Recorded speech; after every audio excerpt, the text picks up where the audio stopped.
On behalf of the selection committee, Larry and I would like to congratulate each of you on being selected for this year's Posters on the Hill event. This has been a challenge.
How's it going, Liz?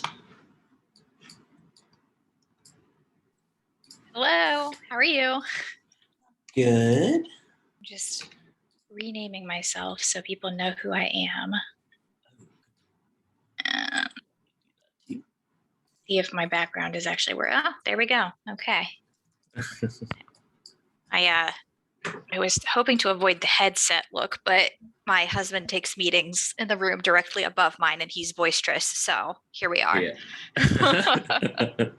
Yeah, I've got my wired headphones here as a backup for when my AirPods inevitably die or something weird happens with Bluetooth. Yeah, I have a lot of trouble with the AirPods, like because we use Teams for everything at Kerr, and they just don't like connect well.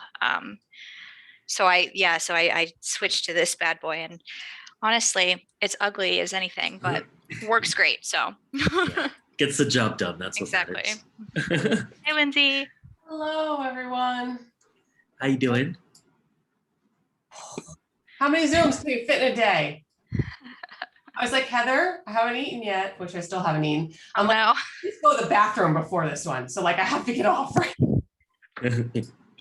Cool. We will, I think I've got everything I need from my end. So I think we're going to have the call recorded. That's the big thing. And then we'll kick it off right at the top of the hour here with you, Lindsay. And then I'll play the video with Mike and the celebratory video. And then Della, from there, I will hand over, hi, how you doing? Good. I will hand over the screen share to you, and so you can run your PowerPoint and click through everything. Do you guys want to send me a background? But I can send it to you. Hold on. Okay. I actually had Elizabeth forwarded it to me this morning, so let me just find that real quick. I mean, I have a bunch. or people can rate my room, it's fine, but I figure I realized I'm like, there's still we should all look the same. Okay. I just sent it to you in email, Della. Yeah, my wall's been doing it's actually working well right now, but earlier I was on a call with Elizabeth and Heather and it kept like kind of working and kind of not, like my walls kept like coming through. So hopefully, I don't know, change the lighting a little bit, it'll work better this time. Yeah, I have to be careful not to wear like a shirt or clothes that are the same color as the wall behind me. Right. And it's almost the same color as I am, depending on the light. So sometimes it's just like my beard floating there. So. But that's great. Cool. And Della, just so that you know, if there are any issues with your connection, I've got a copy of your slides pulled up on my machine. So if anything happens there, I will take over the screen share and you can just tell me to move through the slides there. Great. Just double check if Austin is joined us yet. Oh, he's not coming. Oh, okay, perfect, cool. Awesome, that answers that question. So yeah, then after Della, after your presentation, we'll hand it over to Liz. And Liz, I have the PowerPoints here for your portion that I will just share on the screen. Awesome. Am I using both PowerPoints or is it just the advocacy? So there's two. The first one is the trivia. I'm calling it awkward trivia, but it's going to be fun. Might be awkward, but it's going to be fun. And then, yeah, the next one is just like the little, I think it's 3 or 4 slides to kind of go over logistics with them one more time. Okay. And then I'll let them to answer any or ask any questions that they might have. So. Okay. What I'm gonna do here, and I'll kind of do this in the background since we're about to get started, but I'm gonna go ahead and just merge those slides into one PowerPoint there, Liz, and that's perfect. Yeah. Yeah. So when you get to the end of the one, the next one will just pop right Perfect. Perfect. Thank you. Yeah. All right, is the background working? Yep. All right. Cool. Well, Lindsay, I didn't see if you got a chance to take a break, but you should definitely do that. Yeah. I'm not coming back, Luke, if I do that. Oh. Oh, goodness. Now we know how thin Lindsay's attention span is. It's like, Right. if anything else happens, I'm out. Awesome. Well, any other Okay, so, questions and for look, me? Luke, while I was sort of focusing on my background, I heard you say you're making one PowerPoint. So that means you're going to run it. Oh, can we let Heather in? Oh, yes. Let me do that. So that will just be for Liz's portion, Della. Okay. All right. Yep. So yeah, you'll be Gotcha. able to run yours. Unless there are any problems with your connection, you'll just run everything from your side and share your screen. Okay. All right. Alrighty. Hey, Heather. Hey guys, we all look very uniform with our backgrounds here. Elizabeth would be so proud. Right? We're on that brand. Okay, is there anybody else I should be sure to let in early here? Is Elizabeth coming? She would be the only one, I think. She said she was going to try to join from her browser, I think. Okay. So I don't know if her name would appear something different. I don't know. I don't see. Do we find the interpreter? Have we seen that person yet? I do see the interpreter on the line. And so I guess that's a good point, Heather. The first thing I'll do before I hand it off to you, Lindsay, is just ask for any interpreters to raise their hand, and we'll make sure that they get spotlighted before we get everything kicked off.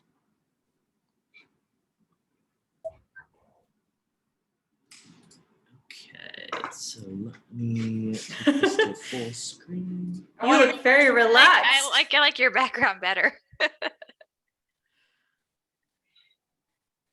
Hey, Elizabeth. Hi, I just wanted to make sure that everything was okay before I totally, bombed the call. So I'm going to turn off my camera and everything. I'm excited. Ditto. Right, let me take a look at the time here. Okay, we've got 1 minute. Let me make sure we've got the recording going. Alrighty. Well, unless anyone has any last minute reservations, I'll go ahead and start letting folks in. It looks like we've got 66, 67 folks in the waiting room. All right, let's do it. All right, here we go.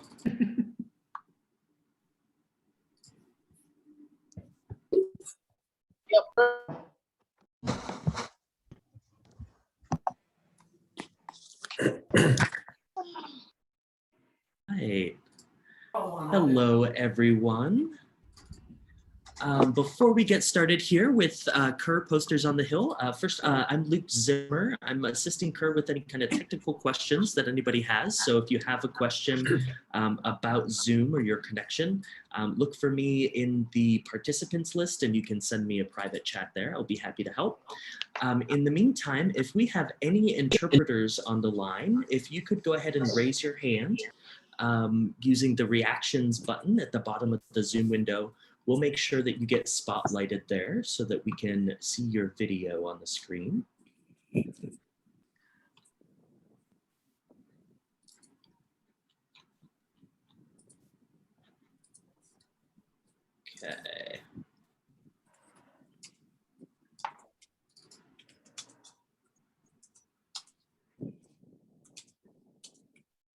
Right. John, I've spotlighted your video there.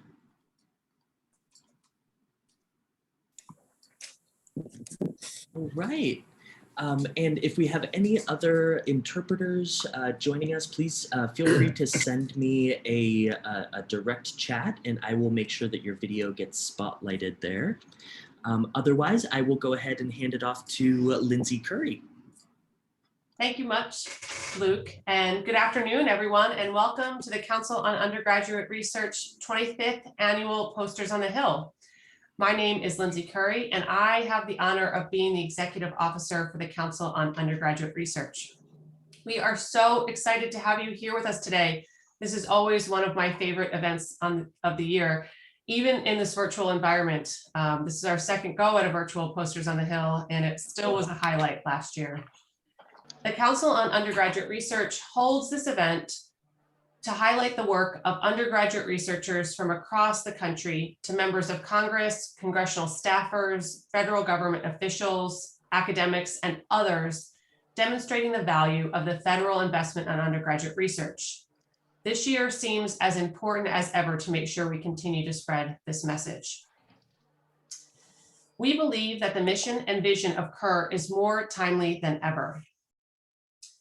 Providing the future leaders, you, with the necessary skills to question, collaborate, and communicate thoughtfully, respectively, and effectively with a broad community will better equip you for the unpredictable future.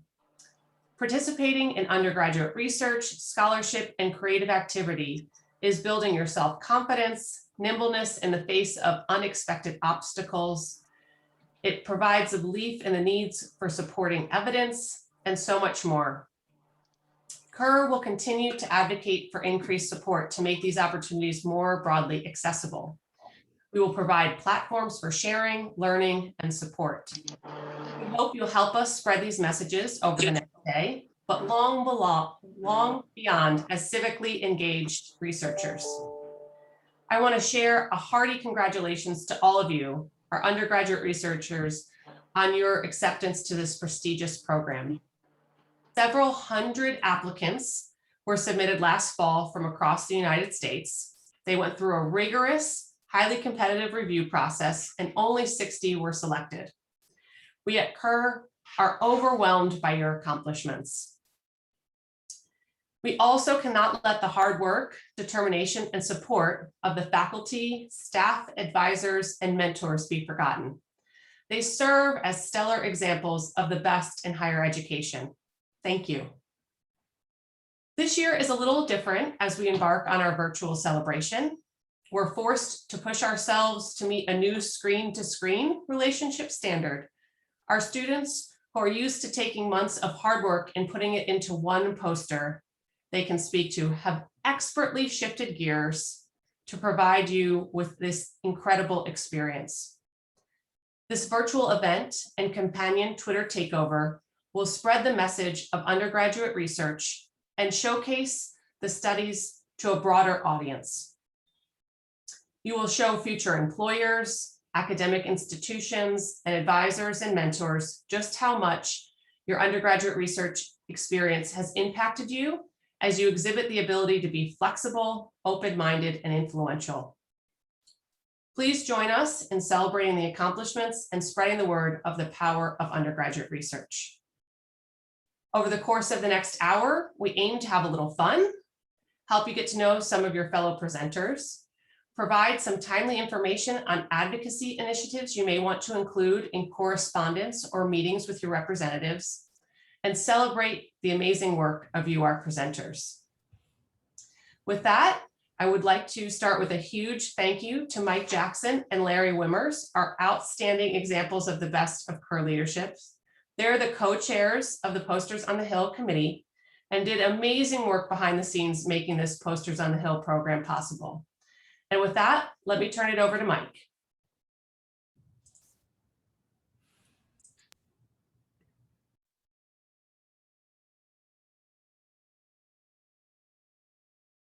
On behalf of the selection committee, Larry and I would like to congratulate each of you on being selected for this year's Posters on the Hill event. This has been a challenging year for individuals across the globe. Students in particular have had a lot of obstacles placed in front of them. However, you have been resilient, you have been creative, and you have been successful. You should be immensely proud of what you have accomplished, as we are in your selection for this program. This is a very competitive process, and being selected is a great achievement. Larry and I have been fortunate to attend this event as both a research mentor and as individuals who organize this program. While this year's format may be different than prior years, the importance of your advocacy remains critical.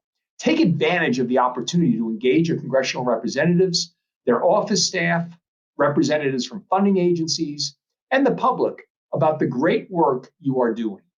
Again, we congratulate you on being selected to Posters on the Hill to celebrate your research and creative activities. We recommend you fully enjoy the opportunity to participate in this outstanding national showcase.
All right, Della, the floor is yours. Good afternoon, everybody. My name is Della Cronin. I work with the Council on Undergraduate Research on advocacy here in Washington, D.C. and across the country, which is where all of you are this year. I'm going to talk a little bit today about the importance of advocacy in terms of support for undergraduate research on the campus that you're at in the State House of your state, in the communities where you live, in the families where you're members. Advocacy is one of those things that everybody does every day, and I'm going to talk a little bit about how it connects to undergraduate research.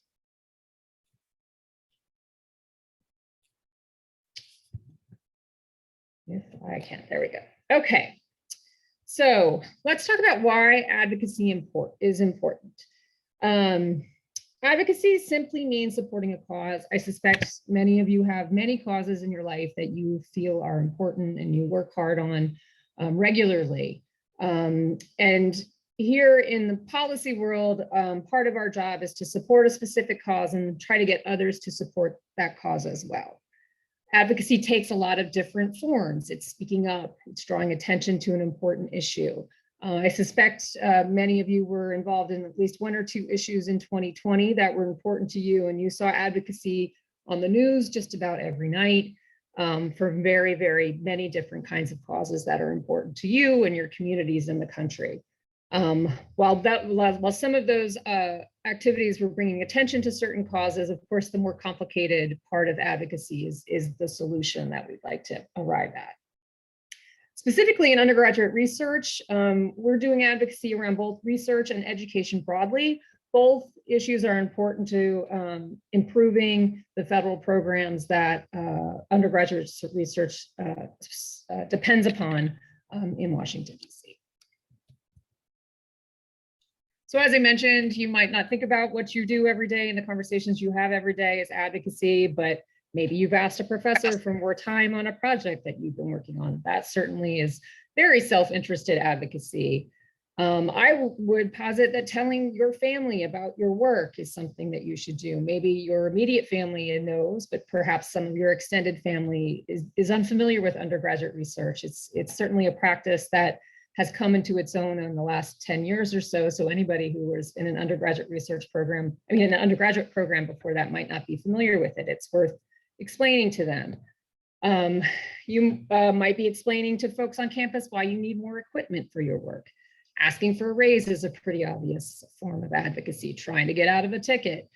Fundraising for a cause, you may have started a GoFundMe or done some 5Ks or walking or biking or other things where you are trying to get other folks to support something that's important to you. These are all forms of advocacy that you likely take on in your life.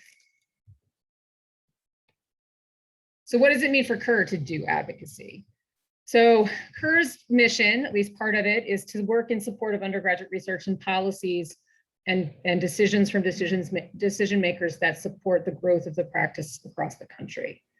For quite some time, simply explaining what undergraduate research is to members of Congress has been an important part of advocacy, as has been asking for changes to federal programs to explicitly support the practice, asking agencies to create specific programs that support the practice. So for example, research experiences for undergraduate students at the National Science Foundation, that's a pretty explicit investment in undergraduate research. Explaining the connection between undergraduate research and other federal investments, how undergraduate research is in a symbiotic relationship with other investments at the federal level. Making sure that program officers at agencies know about what undergraduate researchers are doing and their actual contributions to the research enterprise. Program officers at federal agencies want to know how dollars are being spent, to what effect, and telling them is of course a form of advocacy, and Kerr does that. We share the stories of the work that you're doing with the agencies that like to hear about it. And then also, while undergraduate researchers are the undergraduates, of course, the support that faculty mentors invest into the teams and the students that are doing the work is important to the practice, but also to their professional and personal aspirations. And Kerr takes on explaining those benefits as well. So the Posters on the Hill is a perennial advocacy event. in non-pandemic times, and when some of you get the opportunity to come to town, we encourage you to go to Capitol Hill and talk about your work with members of Congress and the staff that work for them. But one of the major components of any kind of advocacy is, of course, telling stories. So if you are taking on advocacy as part of your Posters on the Hill experience, perhaps you've used the advocacy kit that Kerr has shared with you to set up meetings, or you're going to do that. Before you have those meetings, I really encourage you to think about what your undergraduate research story is. Why did you decide to do it? It's not something that everybody does. What made you decide to take on the experience? What did it bring to you? Did it identify a new academic or professional interest for you? Did it allow you to really dig deep on something that you were already interested in? Did it introduce you to an aspect of post-secondary study you didn't realize existed, got you in a building on campus that you didn't even know the name of, or something like that? Taught you how to be part of a team, helped you with your presentation skills? Did it encourage you to extend your academic studies for a graduate degree or beyond?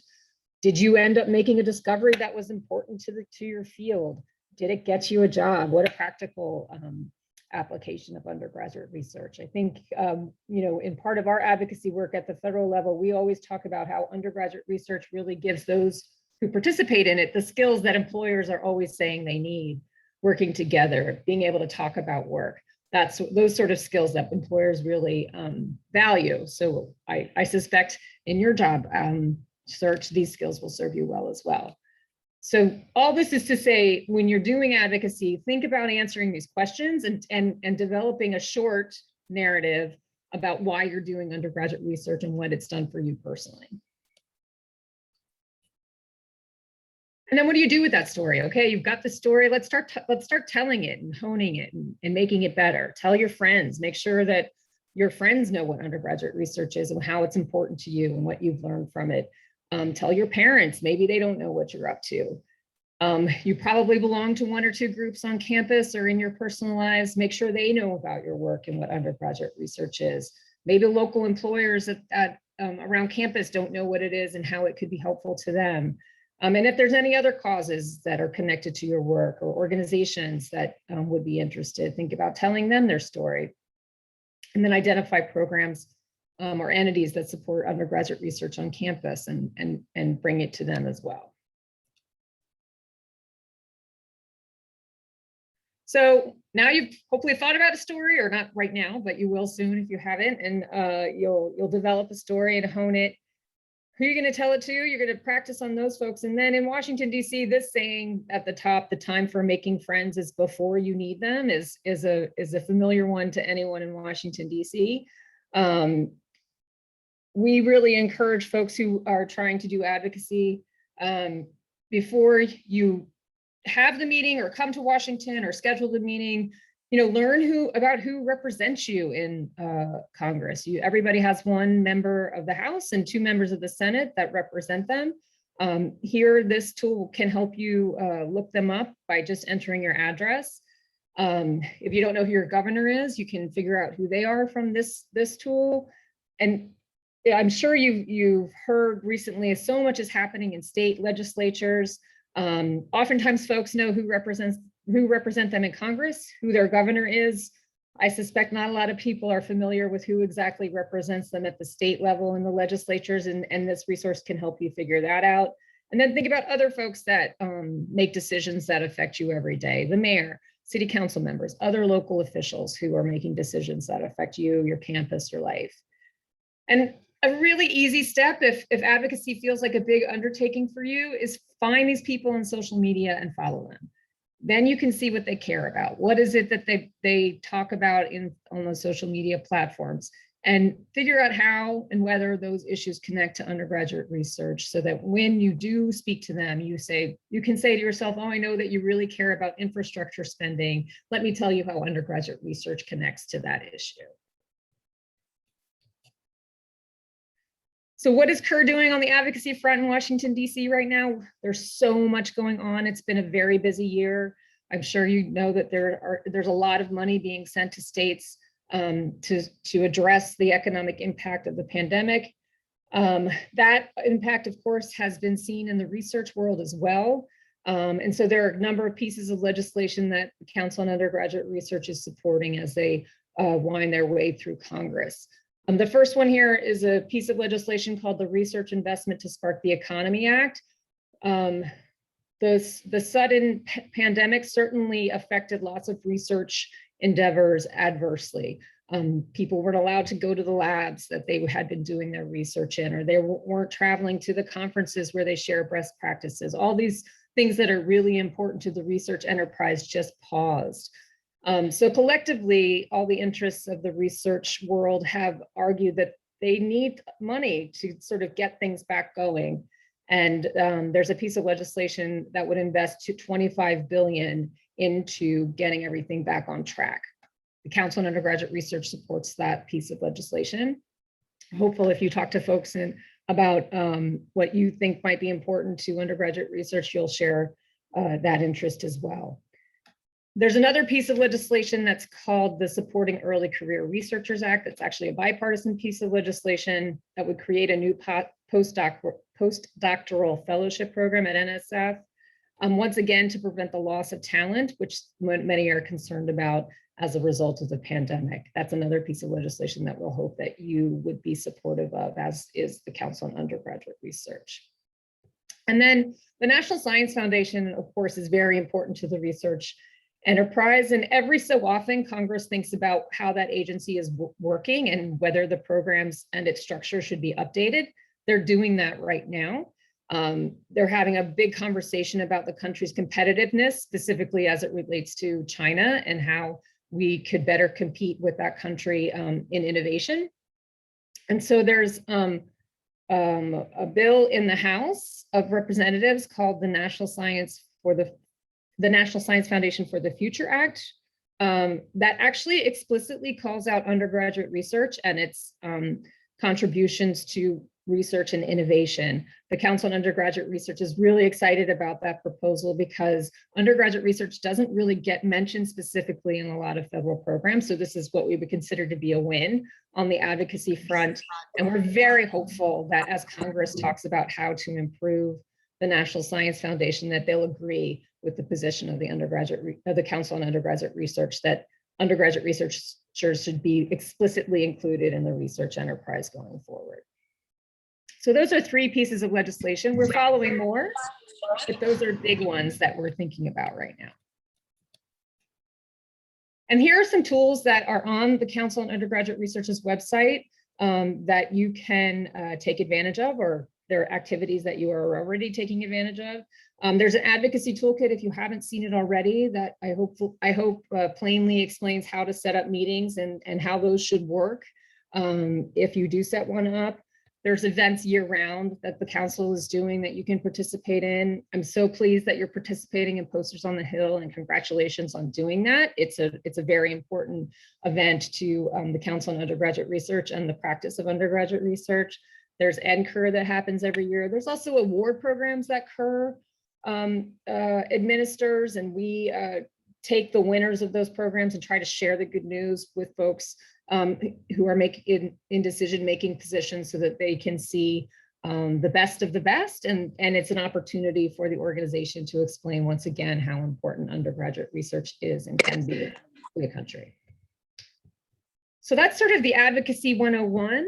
I think Luke we're gonna pause for questions in case there are any from you about anything I talked about or advocacy generally. Mark. Yeah, if anyone has any questions, feel free to add them to the chat or use the raise hand feature at the bottom of the Zoom window by clicking on reactions.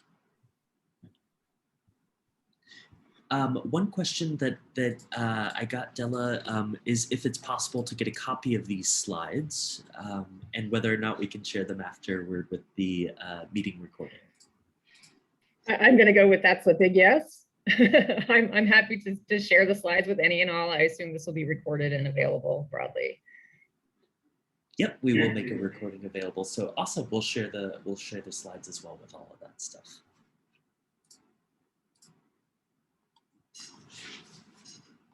All right, well, I don't see any questions in the chat here or any hands raised, but Della, I'd imagine that folks can reach out to you afterward if they have any questions.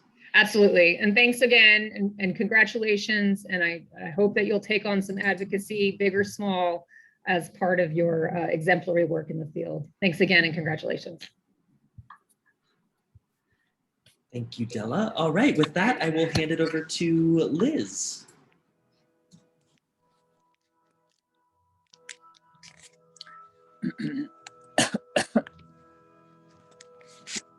Okay. Hello, everybody, and thank you to Della for that wonderful presentation on advocacy and undergraduate research and its intersection with federal policy. Super important stuff, and hope that you guys will take some of what you learned to your meetings. I think Luke is going to pull up. We are going to do something kind of fun. Sounds fine, just the way it is. That was the Cleveland Orchestra, Christoph Dopnani, conducting here on Classical WETA. I think, Did you know as much as I love the classical music, I can hear that.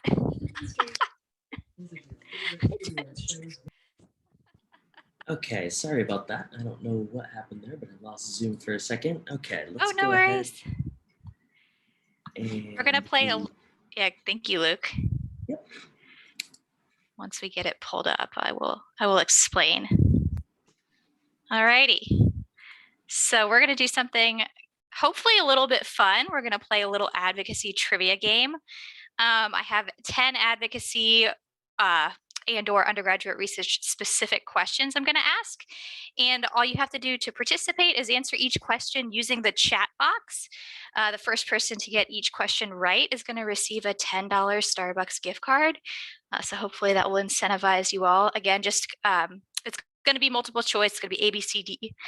Put it in the chat, and we'll be keeping track of who gets each question right first. So we can go ahead and get on started. We have 10 questions. Alrighty. So our first question is, how much money did the federal government invest in colleges and universities in fiscal year 2018? Your answers are A, over $49 million, B, over $149 million, C, over $49 billion, or D, over $149 billion. And there are tons of correct answers already. Yep, we have at least one correct answer. So if we want to go to the next slide, I'll give the grand. Yep, that's correct. Over $149 billion. Those funds impacted over 3,000 schools, about 15 million undergraduates such as yourselves, and a little over 2.5 million grad students. Okay. We can go on to the next question. Same as before, what is advocacy? A, the expression of a view or a call to action on specific legislation. B, writing letters to members of Congress. C, the act of pleading or arguing in favor of something such as a cause, idea, or policy. Or D, websites and applications that enable users to create and share content or to participate in social networking. Let's see. Okay. And yep, we've got at least one at this point who have answered correctly. So we can go on. Yep, the answer is C, the act of pleading or arguing in favor of something such as a cause, idea, or policy. Just like Della said, we're all advocating for something on a near constant basis. Okay, next question. What is it called when Congress passes legislation that can establish, continue, or modify an agency, program, or activity for a fixed or indefinite period of time? A, stabilization, B, authorization, C, the US Constitution, or D, lawmaking?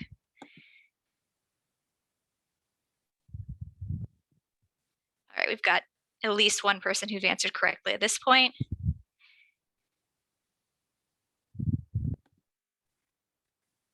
So the answer is B, authorization. Looks like a lot of you read the Advocacy Toolkit, so that's great. Go on to the next question. Next question. What is it called when Congress passes legislation that authorizes agencies to make payments from the federal treasury? A, appropriations, B, allowance, C, credit, or D, fiscal responsibility? All right, a lot of people have already gotten it right. Y'all are fast. The answer is A, appropriations. The Congressional Budget Act of 1974 actually set a timeline for this annual process, but in reality, that timeline is rarely actually followed. Let's go on to our next question. How can you prepare effectively for a meeting with your member of Congress on undergraduate research? Practice your story and explain why your legislator should care about undergraduate research. Learn any position your legislator might have on post-secondary education or university research. Follow your legislator on social media, or D, all of the above. Lots of already correct answers to this one. The answer is D, all of the above. These are all effective strategies for meeting with your members of Congress. All right, got a few more questions still. How long can you expect a meeting with a member of Congress or their staff member to be? A, an hour, B, 45 to 55 minutes, C, 10 to 30 minutes, or D, 37 seconds. And lots of people have already, y'all are just too fast. The correct answer is C, 10 to 30 minutes. This is a generalization. Congressional members and their staffers are very busy people, and this is about how long you can expect to meet one-on-one with someone. It can be longer, it could even be shorter, but we are hoping that you get more than 37 seconds. You can go to the next question. All right, which of the following is a good tip for having a successful meeting? A, ask the member of Congress ask how the member of Congress has voted on specific issues or legislation in the past.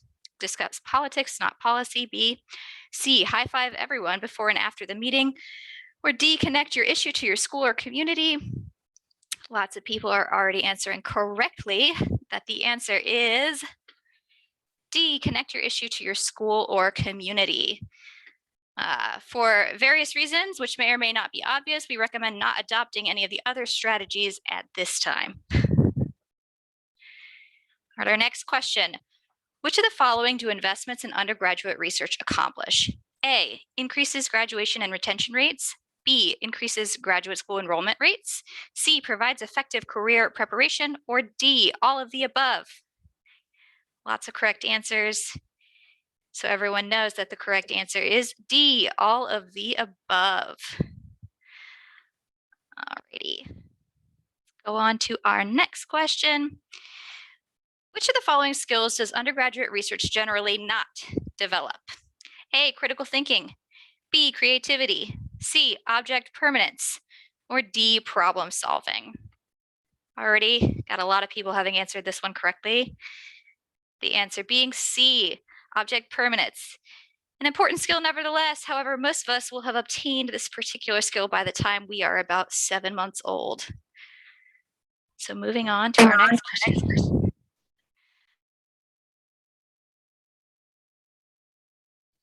I got muted. I unmuted myself.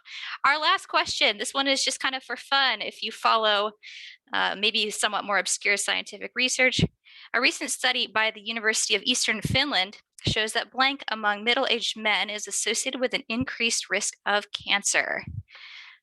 Okay, we've got it. Okay, let's see if anyone's gotten it right yet. Okay, we got at least one.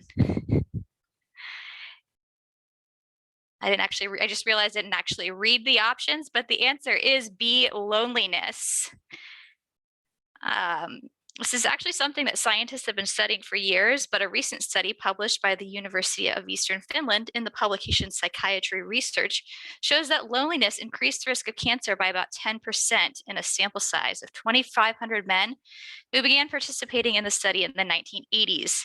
And I'm just now realizing that may not have been the happiest of trivia questions to end on, but it's really interesting nonetheless. So therefore, that ends our trivia game. Thank you to everyone who participated. I'm going to reach out to the winners in the coming days to make sure that you get your Starbucks gift cards. And for the last portion of today's welcome reception, I'm going to kind of move into talking about the poster session setup for tomorrow, kind of go over the overview of how that's going to work, and then take time for questions if anybody has any. Imagine that you might, but if you don't, that's okay too. So let's go ahead and kind of get into some housekeeping. So the poster session, as everyone knows, is, by the way, this is largely going to be directed at the student participants, but if there's anyone participating here today who is not a student participant that has questions from a more general audience perspective, also feel free to ask that in the chat as well. Okay, so the Posters on the Hill 2021 poster session, as you all know, starting tomorrow, April 28th, 2 to 4 p.m. Eastern time. So if you're not on the East Coast, translate that to wherever you are. We are going to be in Eastern time. Please join promptly at 2 p.m. Eastern time. We're not going to have a formal sort of welcome like we did today. Today serves as the formal welcome. Tomorrow we are really focusing on making sure that you have a good amount of time to talk about your research and go over your posters with visitors. Before you join, make sure you know what your breakout room number is. You received the breakout room number assignment in an email. It's also on your Meet the Researcher page on our website. If you still can't find it, send me an email and I'll make sure that you have that before tomorrow. Once you join, click Breakout Rooms in the bottom taskbar, and this will be the same for anybody who joins. There'll be a little button in the bottom of the Zoom taskbar that says Breakout Rooms. You'll be able to self-select your assigned breakout room. You and the other presenting student should remain in the breakout room for the duration of the session. I suggest and hope that you'll get comfortable with each other. I would start by presenting to each other if you have the time to do that. You've been grouped with somebody who is either in your same discipline or a similar discipline. We kind of did our best to ensure that you'd be matched with somebody who you could kind of speak to their research as well. Visitors will enter the Zoom and they're going to be directed by myself and other Kerr staff, but they will also have the ability to self-select breakout rooms so they can move about and mingle with the presenters. Okay.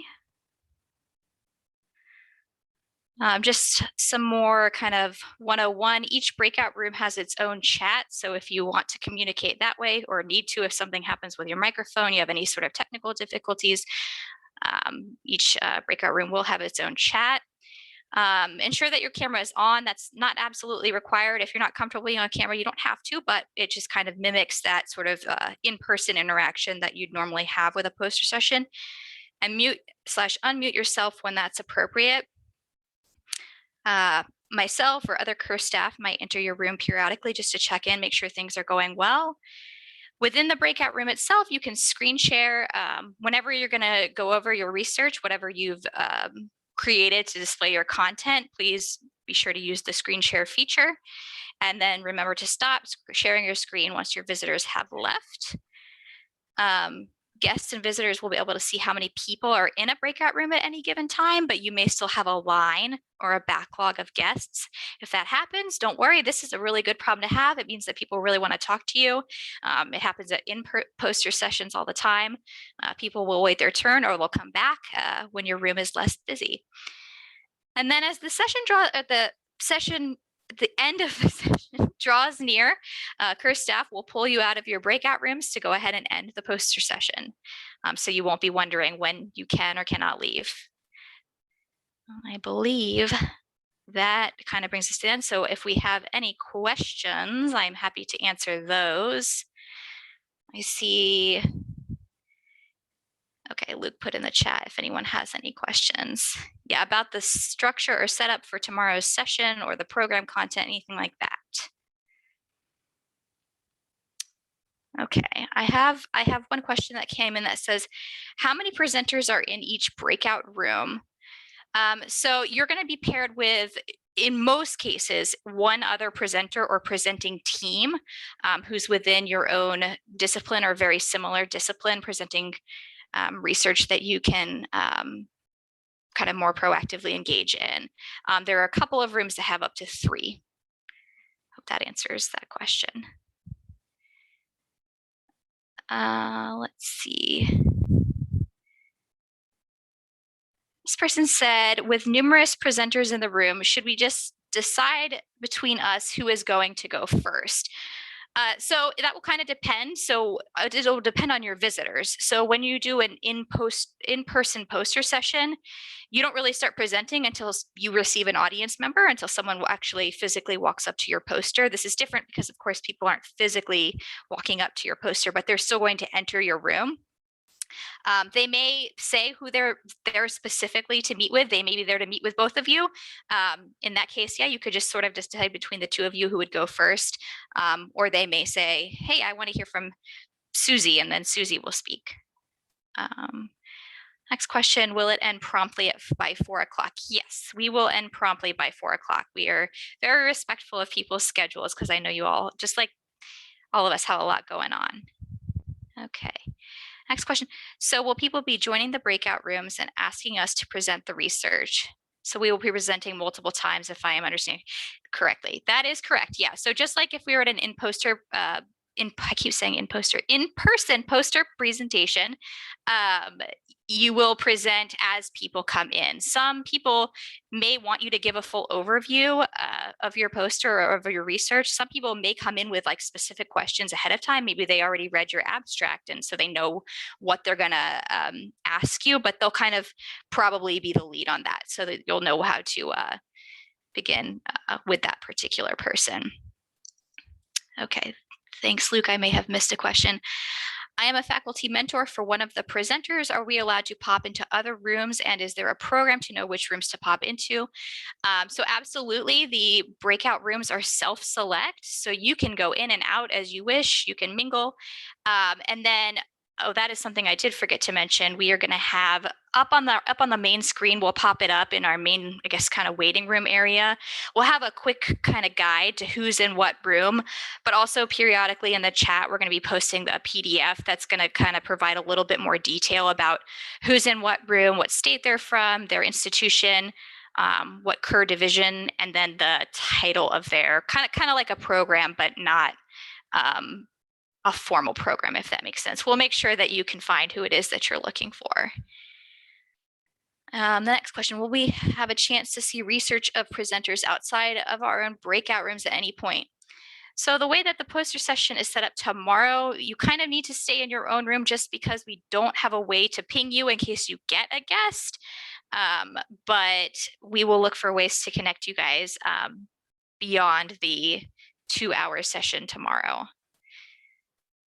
I have a question of, what are the expectations or instructions for faculty mentors? So that sort of kind of depends on you and what you'd like to get out of the experience. You're welcome to stay with your student the entire time if you'd like, if that would be more comfortable for the two of you. You can also kind of bounce around as Jason asked earlier. You can kind of bounce around between and mingle with the other students if you'd like. And if at any point so because of the breakout room setup, and it is self-select, but if at any point you aren't really sure, like you kind of feel like you're getting a little bit lost, you can always leave whatever breakout room you're in and come back to the main room where myself and other Kerr staff can help you find what you're looking for. So we want to make sure that no one feels lost tomorrow. Let's see, did I miss any others? Are there any other questions?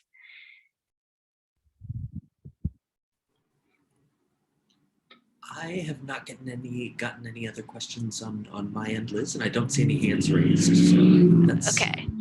Okay, I was just scrolling through to make sure I didn't miss any, but let's see. Blake popped in with a question there. Yep, here we go. So will members of Congress be able to attend? So they have been invited. Members of Congress and their staff have been invited to the poster session. Realistically, they're very busy, so they may or may not stop by, even if they say they will. If you're in your meetings with them that you're having, I'm sure a lot of them will tell you that they're going to try to stop by. They may or may not. It just kind of depends on their schedule and what they have going on between 2 and 4 p.m. tomorrow, but they have been invited. Then we have another question.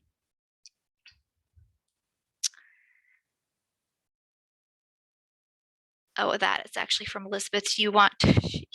Yeah, actually, if we could pop up the breakout room schedule on the screen right now, if people need a reference or if they need a quick, if we can make that happen, that would be great. I think most people know what their breakout room is, but I just want to make sure as we go in tomorrow that there are no questions. I did see another question.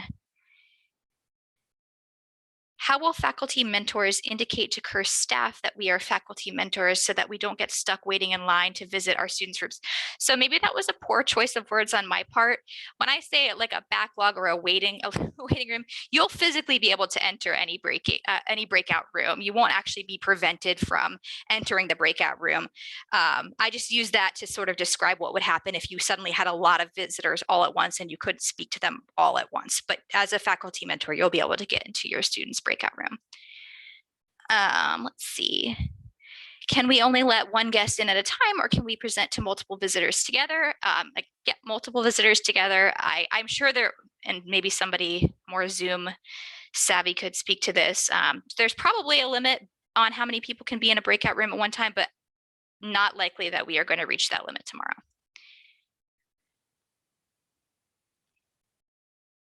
Any other questions?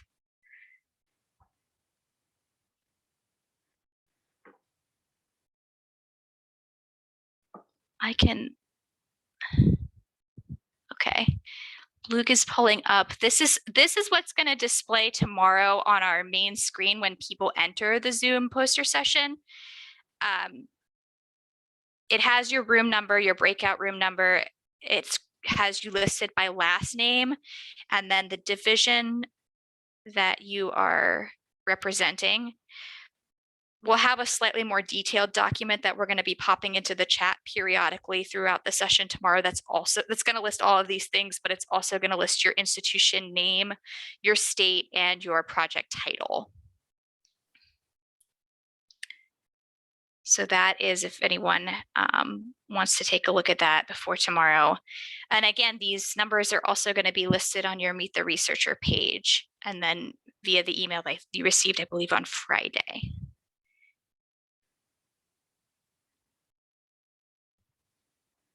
Do you have any other questions? I'm just making sure that I didn't miss any.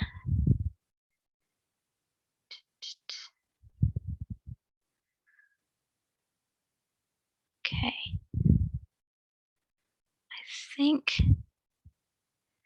I think we're slowing down. If anybody does have any questions, if you think of anything after we end today's session, please feel free to email me. You all have probably tired of hearing from me at this point, but you all know my email is liz@kerr.org, super easy to remember. I'm pretty available, so just send me a message if you have any questions before tomorrow or during tomorrow. But with that, since we are slowing down, I will give everybody 10 minutes back into their day. But I just want to thank everyone again for taking the time out of your busy schedules to join us today, to honor all of these amazing and fantastic researchers for this amazing accomplishment. We'll see everyone tomorrow for the poster session from 2 to 4 p.m. Eastern. Have a wonderful afternoon. And if you have any questions, please feel free to reach out. Thank you, everybody.